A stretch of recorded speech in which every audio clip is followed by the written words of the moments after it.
নারায়ে তাকবীরের ফ্যাসিবাদ কায়েম হয় একবার ধর্মের নামে। আমার ভয়টা হচ্ছে ওই যে বিষ আমার খাইতে সমস্যা নাই, কিন্তু একবার খাওয়ার পরে যে দীর্ঘমেয়াদী আমরা ফ্যাসিবাদের জাতাকলে পড়ব। শেখ হাসিনার ফ্যাসিবাদ আমরা 17 বছরে দূর করতে পেরেছি নানান ষড়যন্ত্রে পেরিয়ে, এইটা আমরা 34 বছরে পারবো বলে আমার মনে হয় না। এখন এই ব্যক্তি এমপি হতে পারেননি শুধুমাত্র তারেক রহমানের প্রতিদ্বন্দ্বী দাবি করে যেই হ্যাডামটা তিনি দেখালেন বাংলাদেশের রাষ্ট্রীয় আইন শৃঙ্খলা বাহিনী সেনাবাহিনীকে পাচাটা বলে তিনি যে অভিযোগটা করলেন, ইট সেজ হু দে আর ইনসাইড। একটা নেকড়ের যে সুন্দর পাপেট বিড়াল হওয়ার যে চেষ্টা, যদি আমি জিস্ট করি, সামারাইজ করি, আদতে সে নেকড়ে, কিন্তু নির্বাচনকে সামনে রেখে একটা সুন্দর পোষ্য বিড়াল সেটার রূপ ধারণ করা, সেটাতে আমরা একটু কনফিউজড হয়ে গিয়েছি। এবং জামায়াত ইসলামের রাজনীতির বিরুদ্ধে যে অভিযোগ যে মুনাফেকের রাজনীতি, যে ধরুন আপনি যেটা না সেইটাকে উপস্থাপন করা, সেইটা একটা চূড়ান্ত ডিসপ্লে আমরা দেখতে পাচ্ছি। আপনি যেটা না সেটা উপস্থাপন করা, কেন আমি বলছি সেটা বলছি এই কারণে আমি শেষ করি। নো, ইটস নট অ্যাবাউট পছন্দ অপছন্দ, it's about the literature, it's about the commitment you are throwing.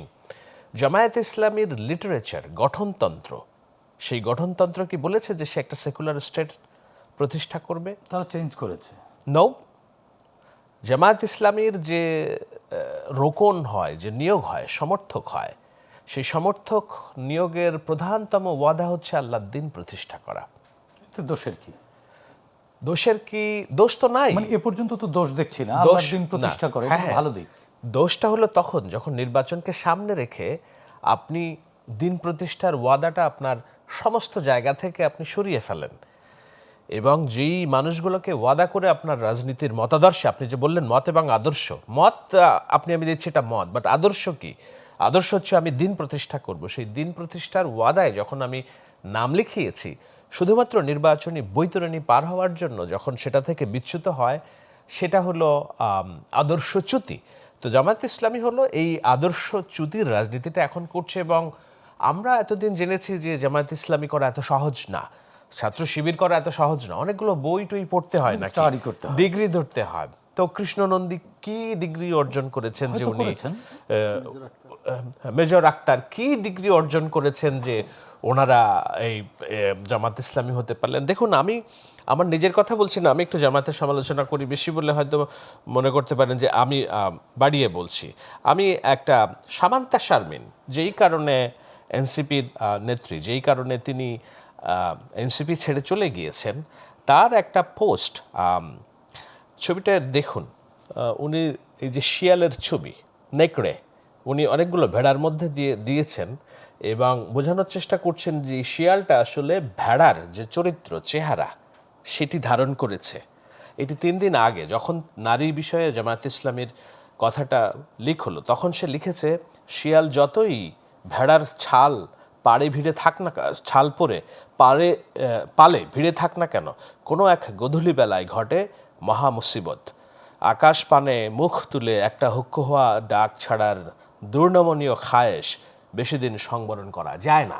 খুবই রূপকর্থে লিখেছেন, কিন্তু বাস্তবের যে রাজনীতি, জামায়াত ইসলামের যে রাজনীতি, সেটাকে তিনি একটা ছবির নাম লেখে নাই, কিন্তু ওই দিনই লিখেছেন। এবং এটা বোঝা গিয়েছে যে ভেড়ার পালের মধ্যে নিজের চেহারা লুকিয়ে থেকে যে শিয়াল আছে, এই শিয়াল কোনো একটা সময় তার লোভ সংবরণ করতে পারবে না এবং হুক্কা হুয়া দিয়ে উঠবে, সেটা হবে মহা মুসিবত। আজকাল এই যে ভেড়ার সুন্দর চেহারা, সাদা লোম, যে চেহারা, সেইটার অন্তরালে যে রাজনীতি আছে, এটি শুধুই কেবল বিরোধিতার খাতিরে বিরোধিতা না।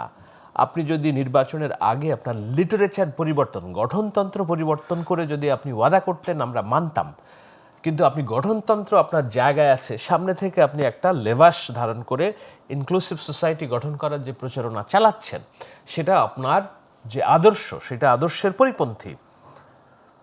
সো নির্বাচনের পরে যদি আপনি সংখ্যাগরিষ্ঠতা পান, হয়তো আপনি শিয়াল নেকড়ের চরিত্রে ফিরে আসবেন। তখন যখন ফিরে আসবেন, আমাদের আর কিছু করার থাকবে না, বলার থাকবে না। সেটাই হচ্ছে সবচেয়ে আমার বড় ভয়।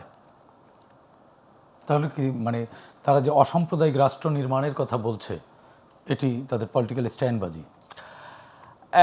স্ট্যান্ডবাজি এক অর্থে শুনুন, মানুষ পরিবর্তনশীল, রাজনৈতিক দলগুলো তাহলে তো পরিবর্তন হতেও পারে। হ্যাঁ, সেটা একটা, সেই কথাটাই বলছে যে আমাদের একবার একটু বিশ্বাস করে দেখেন, হ্যাঁ, তাই না? তো খুবই এখানে মানবিক আপনার আবেদন, আপনার খুবই মন মানবিক আবেদন, একবার বিশ্বাস করে দেখেন। আপনার মন গলে যাওয়া স্বাভাবিক, রাইট? এখন ধরেন অনেকের তো, শাহেদ আমি ভাই, যদি অনেকের তো মন গলেছে। হ্যাঁ, অনেকের মন গলছে, দোষের কিছু নেই। না। কিন্তু আমি যদি বলি আপনাকে যে এইটাতে যে বিষ আছে এটা অতটা ক্ষতি করবে না, আপনি একবার একটু বিশ্বাস করে এটা খান, মানে সমস্যা হবে না। তা আপনার মনগুলো যদি আপনি খেয়ে ফেলেন তাহলে তো কি হবে পরিণতি সেটা আপনি জানেন। আমরা তো 1996 সালেও শেখ হাসিনাকে একবার বিশ্বাস করেছিলাম। উনি তো ওনার লেবাস পরিবর্তন করার রাজনীতি যারা করে সেটা একটা বড় ভয় এই কারণে যে উনি ওনার লেবাস পরিবর্তন করেছিলেন হিজাব টিজাব দিয়ে ইসলামিক ভোট টানার জন্য, যে কিন্তু পরবর্তীতে তো তার আগের লেবাসে ফিরে যেতে খুব বেশি সময় নেয় নাই, একটা ফ্যাসিস্ট চরিত্রে ফিরে যেতে সময় নেয় নেই। এখন বলতে পারবেন যে না 96 থেকে 2000 কম্পারেটিভলি ওয়াজ বেটার রেজিম, আমি স্বীকার করি না বেটার রেজিম সেটা। কিন্তু জামায়াত ইসলামের রাজনীতিতে যেটা ভয় সেটা হলো, আমি একটা লেখায় লিখেছিলাম যে তলোয়ারের সাথে কখনো গণতান্ত্রিক আলাপ হয় না, বিতণ্ডা হয় না। আপনি যখন তলোয়ারের রাজনীতি করেন তখন ধর্মের নামে যখন আপনি রাষ্ট্র ব্যবস্থা কায়েম করার চেষ্টা করেন তখন সেটা ধর্মের নামে আরেকটা ফ্যাসিবাদ তৈরি করে। এই কারণে করে যে আপনি অনায়াসে নারাই তাকবীর স্লোগান দিয়ে আরও 10 জনকে আপনি উত্তেজিত করতে পারেন এবং জায়গায় আপনি ধর্মরক্ষার নামে মানুষকে মেরে ফেলতে পারেন। নারাই তাকবীর তো দোষের যেটা কিছু না, এটা তো আমরা আরবি শব্দ, এটার অর্থ হচ্ছে জোরসে বলো। নো, আমি নারাই তাকবীর স্লোগানের বিরুদ্ধে বলছি না। আচ্ছা। জয় বাংলার স্লোগান ওয়াজ ভিত্তি of our independence fight, right?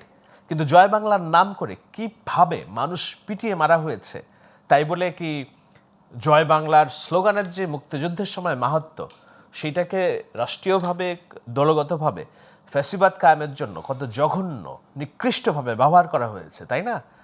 নারায়ে তাকবীর আল্লাহু আকবার এইটি কোনো দলের স্লোগান হওয়া উচিত ছিল না, কিন্তু এইটার নাম করে যখন আপনি শেরপুরে মানুষ পিটিয়ে মারেন তখন তো সেটা ধর্মের নামে ফ্যাসিবাদ। এবং ধর্মের নামে ফ্যাসিবাদ যখন কায়েম হয় তখন আপনি কোনো মতাদর্শ দিয়ে আর সেইটাকে কাউন্টার দিতে পারেন না, না মুক্তিযুদ্ধের চেতনা, না গণতন্ত্রের চেতনা। আমরা পার্শ্ববর্তী দেশ ভারতে দেখছি যে হিন্দু খতরে মেহে, একটা হিন্দু প্রধান দেশে তাদের স্লোগান হলো হিন্দুরা বিপদে আছে। এটা হচ্ছে মোদির রাজনীতি। তারা জয় শ্রীরাম স্লোগান দিয়ে যে মুসলিমদের কল্লা কাটে, মুসলিমদের জীবন দুর্বিষহ করছে, সকল ভারতীয়দেরকে বাংলাদেশি বলে ট্রিট করছে। এই যে শাসন ব্যবস্থা গত 15টা বছর, সেই জাতাকল থেকে ভারতীয়রা বের হতে পারছে না। আমরা যদি এখানে নারায়ে তাকবীরের ফ্যাসিবাদ কায়েম হয় একবার ধর্মের নামে, আমার ভয়টা হচ্ছে ওই যে বিষ আমার খাইতে সমস্যা নাই, কিন্তু একবার খাওয়ার পরে যে দীর্ঘমেয়াদী আমরা ফ্যাসিবাদের জাতাকলে পড়ব। শেখ হাসিনার ফ্যাসিবাদ আমরা 17 বছরে দূর করতে পেরেছি নানান ষড়যন্ত্রে পেরিয়ে, এইটা আমরা 34 বছরে পারবো বলে আমার মনে হয় না।